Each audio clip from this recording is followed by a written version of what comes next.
guys, and welcome back to another episode of Federico Talks Watches. Now, it's been a long time since I've done a Q&A, and that is a video where I answer your guys' questions. And that's what I'm going to do today. I do it about once a month. I put up a picture of my Instagram account where I tell everybody, ask your questions and I'll answer as many as possible. So if you guys want to participate in next month's Q&A, you have to follow me on Instagram. That's at Federico Talks Watches. And I get a whole mix of questions, stuff from the industry, my personal life, and watches in general, and I answer them here in a video. So let's get right into it. Oh, but before we get started, wristwatch check. Today I'm wearing the Omega Apollo 14 Limited Edition Speedmaster. I really freaking love this watch. So I'm going to read some questions here off my screen. So if you see me looking over here, I'm just reading the questions. And let's see what you guys have to say today. Juris Deputy says, why don't you own a Piaget? That's a great question. You guys may know or you may not know if you're a new subscriber. I used to work for Piaget. And when I did, I wore two watches. I wore the Polo 45 Skeleton, and I'll put a picture right up here. And I wore a white gold Imperador Cousin dual time. Particularly Imperador was a fantastic watch. I really, really liked it. Unfortunately, the Imperador had a retail value of, I think, $33,000, and the Polo Skeleton was, just under $20,000. And even with my employee discount, a little above my budget. Would I own a Piaget? Absolutely. Why don't I own one right now? Well, they're pretty damn expensive. Next, Rob Nordland asks, Fed, if you were ever in a situation where you needed some quick cash, God hope I don't need, get in that situation, which one of your watches would you sell and why? Keep up the good work, bro. Well, thank you, Rob. Well, that's an easy question for me. If I need a quick cash and I need to sell it, I'd probably sell the Rolex Submariner. Why? Well, because Rolex is as good as cash anywhere in the world. You get the most return on it. Every dealer will take it. There's no real negotiation. The market price is pretty much the same everywhere. And also, I'm not too emotionally attached to my sub. I mean, it's a great watch, don't get me wrong. It's certainly not one of my favorites. So I'd get a significant amount of money. I wouldn't really lose if I needed quick cash. And honestly, I'm not in love with the piece anyway. So Rolex Submariner, good as cash anywhere in the world. That'd be my pick.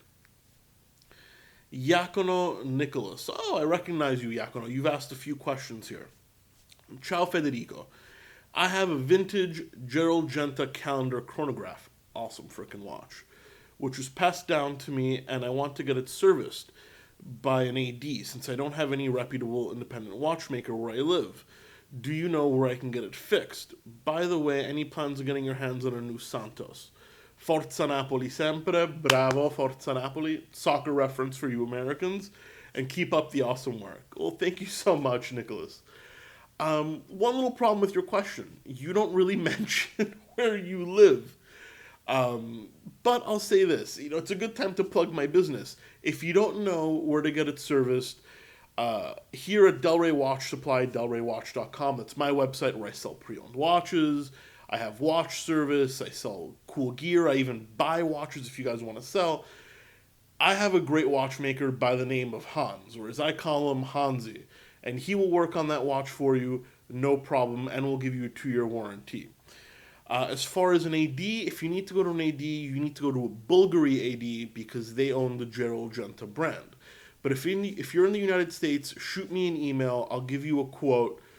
We'd be happy to work on the watch for you at Delray Watch Supply. Or maybe even you want to trade it in. You never know. Let me know, Nicholas. delraywatch.com. Brandon BLZY.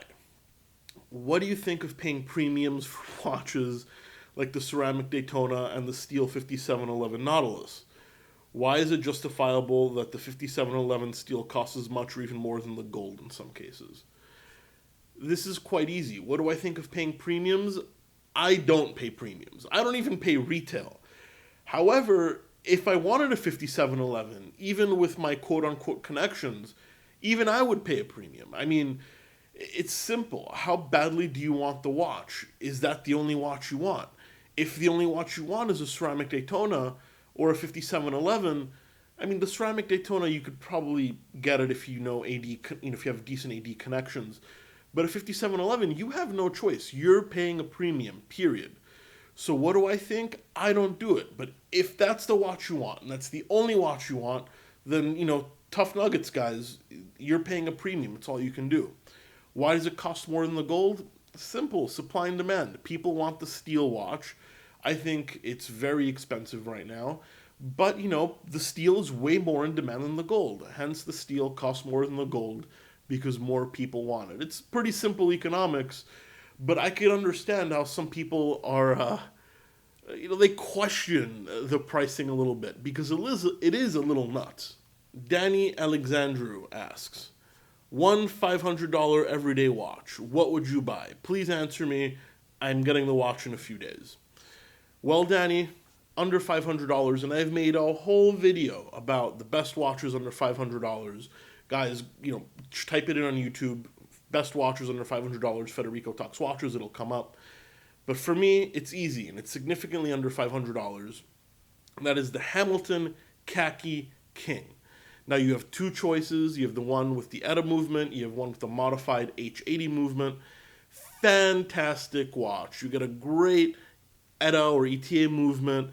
You get a Hamilton, which is very reliably made, steel case, day-date complication.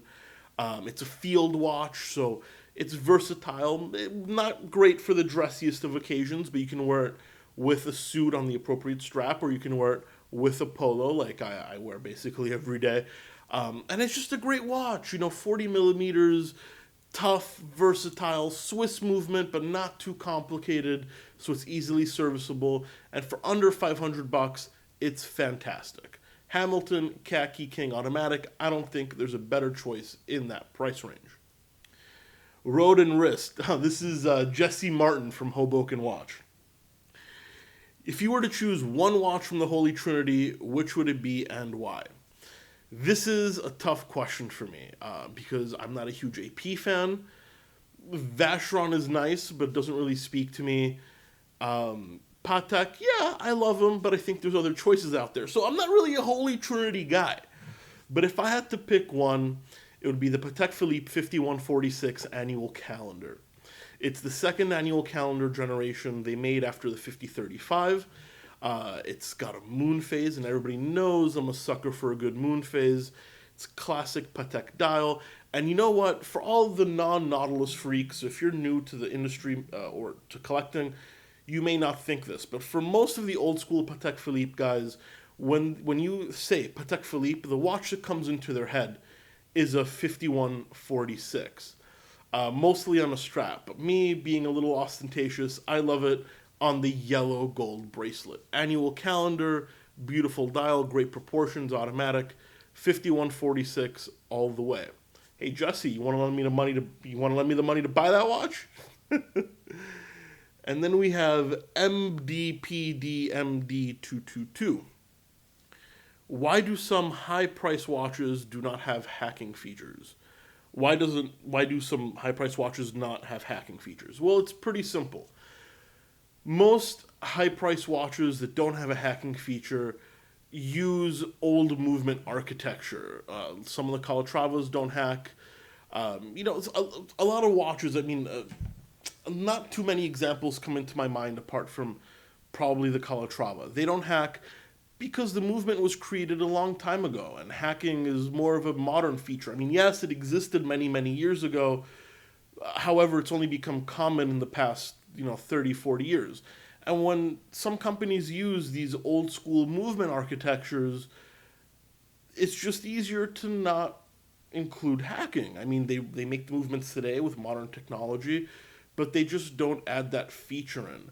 A lot of people say hacking causes extra friction on the balance wheel. Some people don't like it. I disagree with that. My watchmaker Hansi also calls bullshit on that feature. I really dislike when a watch doesn't hack, especially at that price point. But that's basically why. Because the movement they've been using for so many years, many companies, not only Patek Philippe, but many companies, didn't feature hacking, and they don't want to re-engineer it to feature hacking now, because to re-engineer a movement is very, very expensive. Anyway, guys, that's all I have time for today. I actually got to run to the UPS store. I got a few watches coming in for Delray Watch, and I got to inspect them. So, quick little video today. But please stick around for a video this Sunday. I'm doing that rant I promised all you guys on, and it's really pissing me off. It's something I've noticed in kind of the watch community, YouTube. It's non watch. It's watch related, but it's, I don't know. It's really hard to say. You watch the video this Sunday. You'll get all the details. But it's about a specific brand that's kind of making really shitty watches and has been advertising everywhere, and I just can't stand to see it anymore. But guys, thank you so much for watching another episode of Federico Talks Watches. Please don't forget to like this video if you enjoyed it, and don't forget to subscribe. That way you don't miss any more content. And of course, check out Delray Watch Supply, delraywatch.com, my website where you can buy some cool pre-owned watches, get your watches serviced, or sell the watches you have that you may not want. Thank you so much, and I'll catch you in the next one. Take care.